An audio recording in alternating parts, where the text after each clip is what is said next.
惜我葉下換兵子遙遙來助陣啊！魏王無言對，不顧趙存亡因論尋。信拿望啊，此寒我喜意獨偷生，迎敵處情風林。昂藏七尺信陵軍，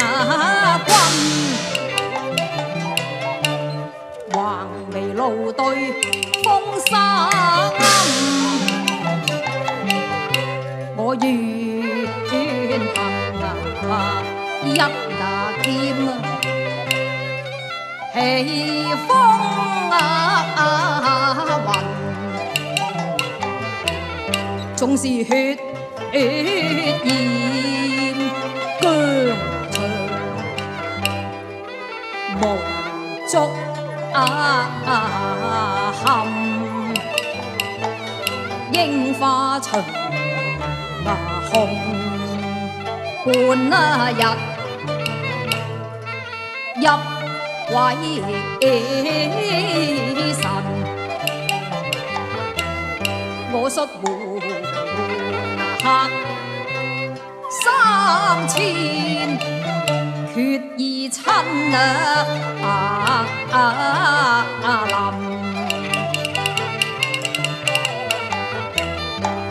戰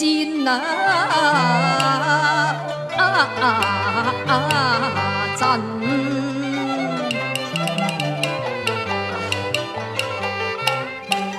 此際生死別匆匆到此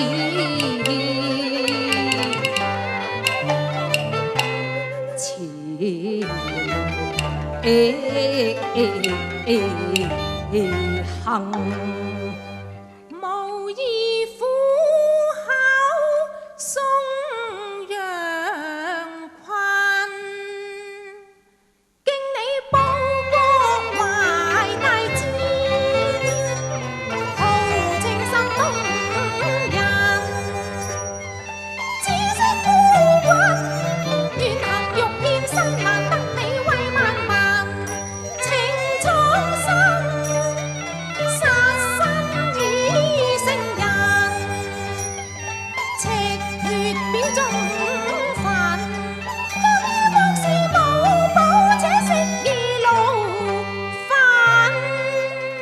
自愧力拿鐵計窮，唯有恨仇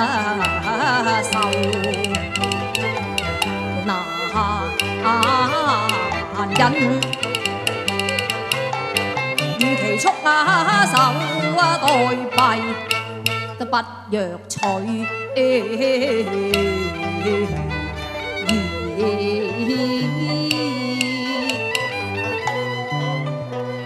勝。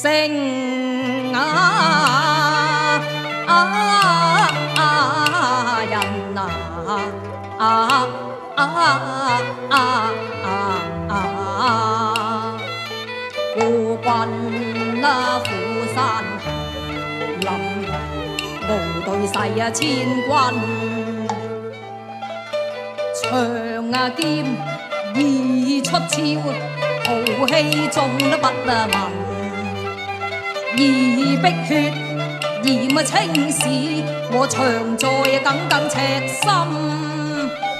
我只盼向遙天照我冷靜飄渺望歸中，長路與指引。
我曾定計求王亞妃，相助元幾人馬。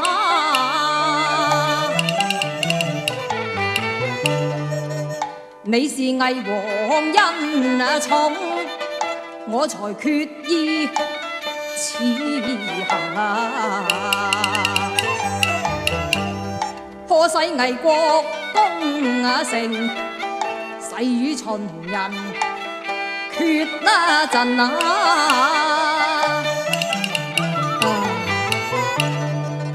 又怕連累於你，惹你大禍臨麻身啊！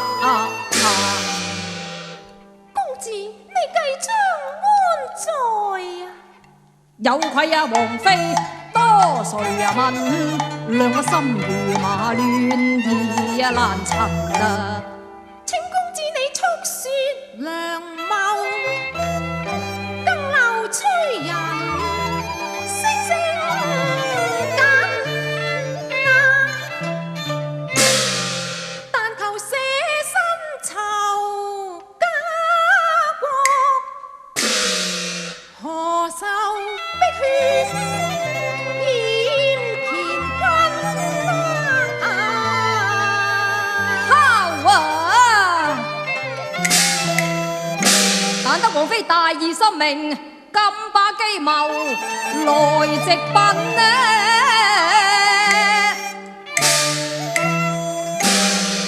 求你把虎符盜取，以調遣魏國援軍啊！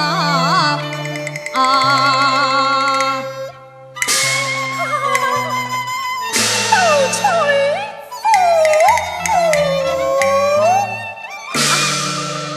哦，我知你有為難，我亦不敢再求懇，就此拜辭。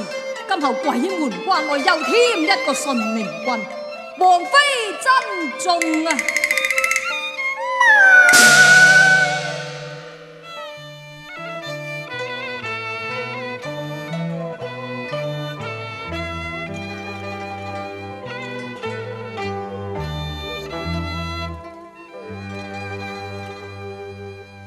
公子你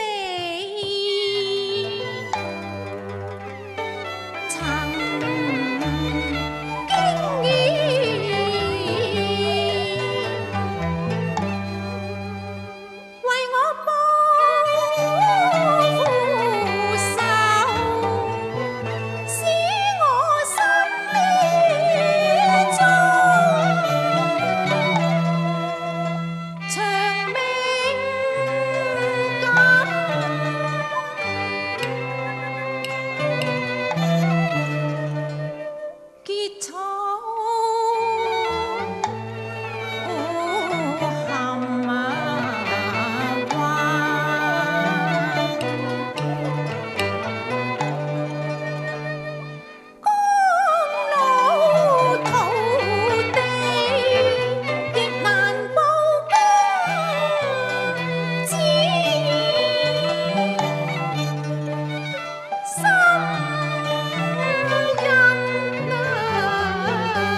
咁就多謝王妃啊！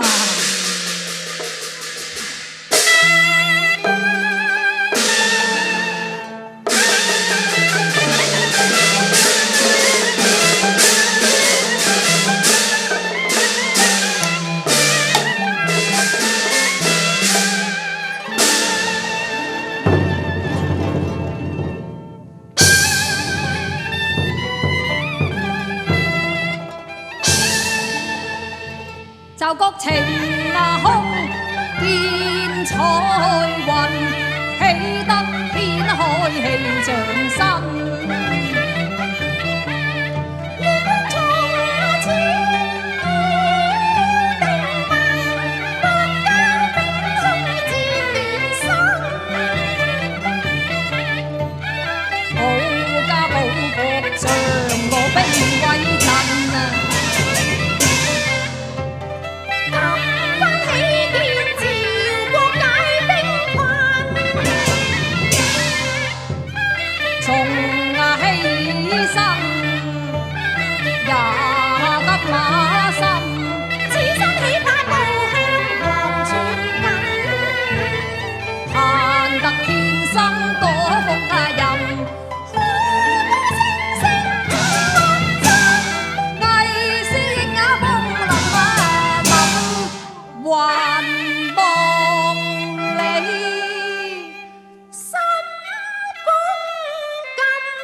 大家頭先聽見阿虞姬碧血染乾坤，係咪好感動咧？咁啊，感動還感動啊！我哋諗下，有時啲嘢好睇兩面嘅。即係如果你係魏王嘅話咧，阿虞姬其實係一個義女嚟嘅。嗱咁講喎，對阿虞姬嚟講，喂食佢嘅住佢嘅，即係佢老公又係佢老細，點解佢要背叛佢咧？點解要出賣佢咧？你話佢為咗因為人哋打仗，佢要去幫下手咁。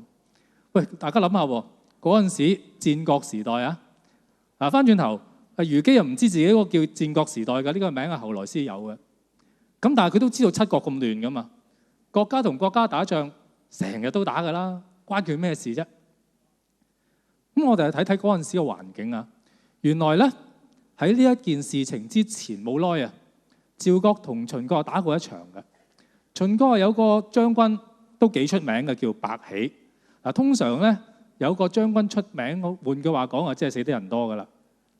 咁其實咧之前嗰場仗咧，阿白起啊，秦國將軍打贏咗，但係都將趙國40萬嘅兵馬咧活埋咗，生葬佢。呢啲咁殘暴嘅事情咧，話真係追得上啲南京大屠殺嗰啲咁嘅大件事。咁對虞姬嚟睇，哇！魏王係忠係奸，其實佢又唔係好知，亦都冇乜所謂。但係一睇秦國嗰邊擺明就係奸㗎啦，咁啊點都要做一啲嘢嚟幫下手。嗱，呢個時候咧好奇怪㗎，你見到佢幫佢嘅時候咧，佢自己係冇好處嘅。其實係佢自己個人嘅價值觀同佢自己當時嘅身份係有啲衝突，有啲矛盾啦。咁變咗咧，佢寧願死。嗱，當然啦，歷史又冇話到佢結果死唔死嘅。咁但係咧，大家想象下，佢薛符救趙得咁出名，照計都走唔甩㗎啦。咁結果又點咧？結果令我哋諗起，其實喺而家呢個世界咧，好多呢啲事情係不斷發生緊嘅。嗱，我哋諗有啲公司啊、企業啊咁，好多時咧賺錢就最緊要啦，利潤最大化呢啲係公司嘅目標嚟嘅。咁忽然間有啲良心企業出現，佢哋好似有幾義下嘅，佢會搞啲義嘅部門出嚟嘅。啲石油公司無端端咧同你講環保，擺明就倒米㗎啦。點解咧？因為原來大家嗰個企業嘅方向咧，比佢自己賺錢嘅方向更大。喺呢啲情況之下咧，佢會負下啲社會責任嘅。咁啊呢個咧，我哋覺得都值得我哋借鏡嘅。對我哋嚟講，跟住要再睇啦。除咗呢個之外 ，David， 我哋跟住仲有啲咩咧？跟住嚟嗰隻咧，好坦白講，我淨係諗一件事啫。女人真係唔簡單，都係要睇下，一定要睇。點解咧？我哋生命中不能夠缺少女人。以下一隻曲係嚟自元代雜劇關漢卿所寫嘅《舊風塵》其中一節《花迷蝶醉》。仗義每多屠狗輩，風塵中人其實亦都好多有真心為金蘭朋友嘅名花嘅。我哋故事中嘅女主角趙盼兒，為咗拯救佢嘅金蘭姊妹宋引章逃離一個光棍周赦嘅魔爪，巧設天仙局，令到周赦以為已經得到宋引章嘅財色兼收，到最後嚟講點呢？都要一鋪輸晒。結果就係人財兩失，貪即係貧，呢一個千古不變嘅定律嚟嘅。我哋今晚好榮幸係能夠請到著名嘅粵劇紅伶新劍郎先生為我哋演繹周赦，而為大家演唱趙盼兒嘅呢，就係正音藝院曲寫嘅袁清怡導師，有請兩位。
面晚春3月和暖，此宴席報先亂，夜到蓬萊赴宴，絕世循環，鹽裏盛會盡鹽，親書今朝相約見面，是天宣布這才郎盡朝攀燕，才貌並肩俗世難見，蘇客傳遍他燕風月，把分選千張腰氈，玉約花灰一件，吹這般誰收斂，推説心困身倦。瓊樓從前樂韻喧，今天正似暗怨。俏皮傳言約我醉話船，豔似翩翩，白馬金鞭，話服你一件。且看今宵負粉可浪，復願我行手短。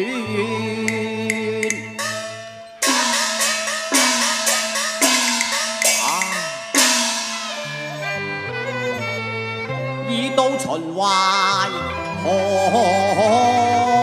畔，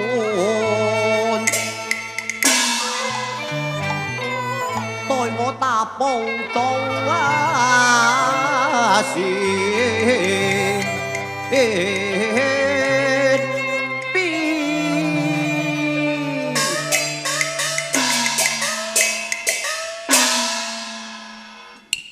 是披前言臨仙客，待我吹前來相見。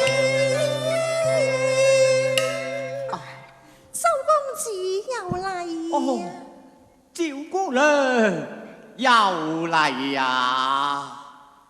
姿態萬千，我羅野人面，哎呀，心已然動了幾片咯。戀人嚟天，詐嬌羞俏無言，溫柔扮作初見。